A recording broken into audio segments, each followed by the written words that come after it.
In this video, I bring the participants of the Civil War to life. From Lincoln and Grant to Lee, Shaw, and soldiers on both sides, these photos aren't just animation. They're a way to meet the people behind Antietam, Gettysburg, and Atlanta. William T. Sherman led the North in the Deep South. He took Atlanta, cut railroads and supplies, and marched to the sea to break Confederate capacity to fight. Joseph E. Johnston, a key Southern general, used careful retreats to save his army. He faced Sherman in 1864 and surrendered in North Carolina in 1865. As leader of the North, Abraham Lincoln kept the Union together. He changed the war's purpose by calling to free enslaved people and backing the 13th Amendment.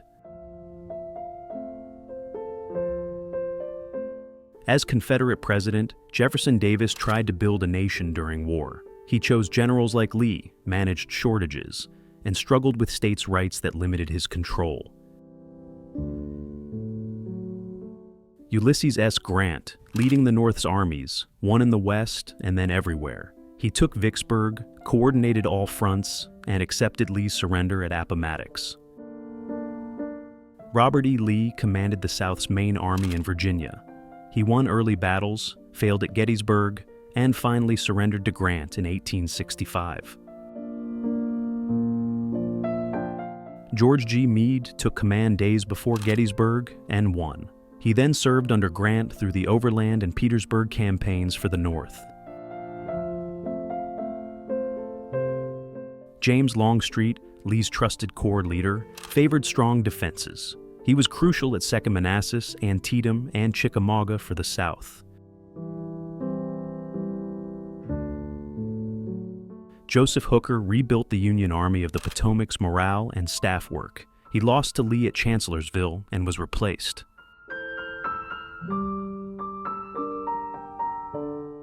Thomas Stonewall Jackson drove fast strikes for the South. His Valley Campaign and flank attack at Chancellorsville stood out. Friendly fire wounds led to his death. Philip Sheridan powered the North's cavalry and the 1864 Valley Drive. He cut rail lines, burned supplies, and helped block Lee's final escape. J.E.B. Stuart's Confederate cavalry raided deep and screened Lee's moves. His long ride before Gettysburg left Lee with less intelligence at a key time. Admiral David G. Farragut gave the Union control on the water. He captured New Orleans and won at Mobile Bay, tightening the blockade and choking Southern trade. Raphael Semmes led the CSS Alabama for the South. He seized many Union merchant ships before the Kearsarge sank his raider off France in 1864. William S. Rosecrans delivered smart moves for the North. He won Stones River, outmaneuvered Bragg in the Tullahoma campaign, then was beaten at Chickamauga. Braxton Bragg commanded the Confederate Army of Tennessee. He fought Rosecrans and Grant, lost at Chattanooga, and feuded with his own generals. George H. Thomas held firm at Chickamauga and later crushed Hood at Nashville. His steady leadership helped end Confederate hopes in the West. John Bell Hood led bold attacks for the South. Wounded at Gettysburg, he lost a leg at Chickamauga, and his 1864 offensives ended in heavy defeat. John A. Logan moved from politician to proven Union Corps leader. He helped win Vicksburg and Atlanta, briefly taking command in battle after McPherson fell. Stephen D. Lee rose fast in Confederate ranks. He defended Vicksburg, became a lieutenant general, and later faced Sherman in the Carolinas. George B. McClellan built the Union's Army of the Potomac into a strong force.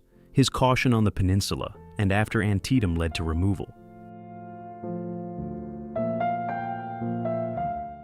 Beauregard opened the war for the South at Fort Sumter. He helped win First Manassas and later defended Charleston and fought in the West. Oliver O. Howard commanded Union Corps in the east and under Sherman. After early setbacks, he helped take Atlanta and push through the Carolinas.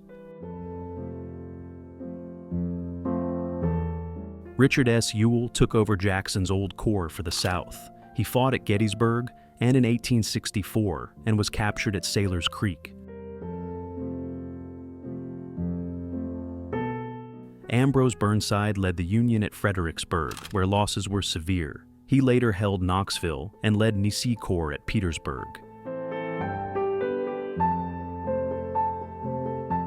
Abner Doubleday fired early shots for the North at Fort Sumter. At Gettysburg, he briefly led Y Corps and helped hold the line on day one.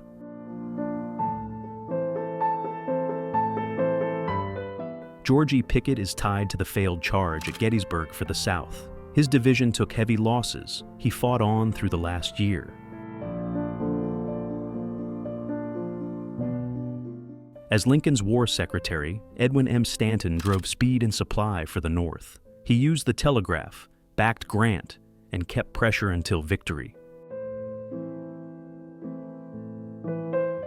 Alexander H. Stephens served as Confederate vice president. He defended slavery in the Cornerstone speech and joined the failed Hampton Roads talks. Gideon Welles built the Union Navy at high speed. He enforced the blockade, backed ironclads, and helped shut down Southern trade. Judah P. Benjamin was the South's key cabinet figure. He served as Attorney General, War Secretary, and Foreign Affairs Chief, but never won recognition abroad. Henry W. Halleck ran Union strategy as General-in-Chief from 1862 to 1864. He coordinated distant armies, then served as Grant's Chief of Staff. Edmund Kirby Smith commanded the Confederate Trans-Mississippi. Cut off by the river, his department was among the last to give up in 1865. Admiral David D. Porter teamed with Grant for the North. He helped crack Vicksburg, control the Mississippi, and led the Red River Campaign. Nathan Bedford Forrest drove fast cavalry raids for the South. His men hit Union lines and depots. His command was tied to the Fort Pillow massacre. Benjamin F. Butler weakened slavery with his contraband policy for the North. He ruled New Orleans and later led the Army of the James. John Hunt Morgan took Confederate raids deep into Union states. He was captured, escaped, and was killed in 1864.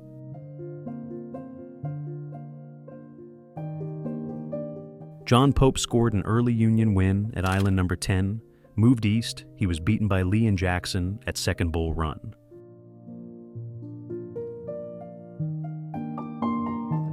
Jubal Early carried the Confederate fight up the Shenandoah in 1864. He reached Washington's defenses before Sheridan defeated him and wrecked his army. Robert Gould Shaw led the Union's Black 54th Massachusetts. He fell at Fort Wagner, and his regiment showed black soldiers would fight with skill and courage.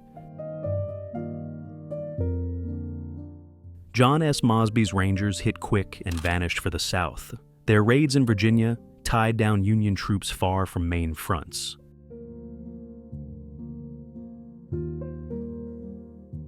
William H. Kearny of the Union, 54th Massachusetts, saved the flag at Fort Wagner. He received the Medal of Honor for his actions. Sam R. Watkins served as a Confederate private in the West. He saw many battles and later wrote a well-known memoir of a soldier's life. Christian A. Fleetwood served with the Union 4th U.S. Colored Troops. At New Market Heights, he carried and saved the colors, earning the Medal of Honor. Sam Davis scouted for the Confederates in Tennessee. Captured with papers, he refused to name sources and was executed by Union forces in 1863. Winfield Scott, the Union senior general, planned the blockade and river strategy. He retired in 1861. Younger leaders carried it out. Wade Hampton III took over Confederate cavalry after Stuart's death. He fought Union horsemen through 1864 to 65 and covered retreats late in the war. George A. Custer rose fast and led Union cavalry at 23. He fought at Gettysburg, helped win the 1864 Valley Campaign with Sheridan, and helped block Lee's escape at Appomattox.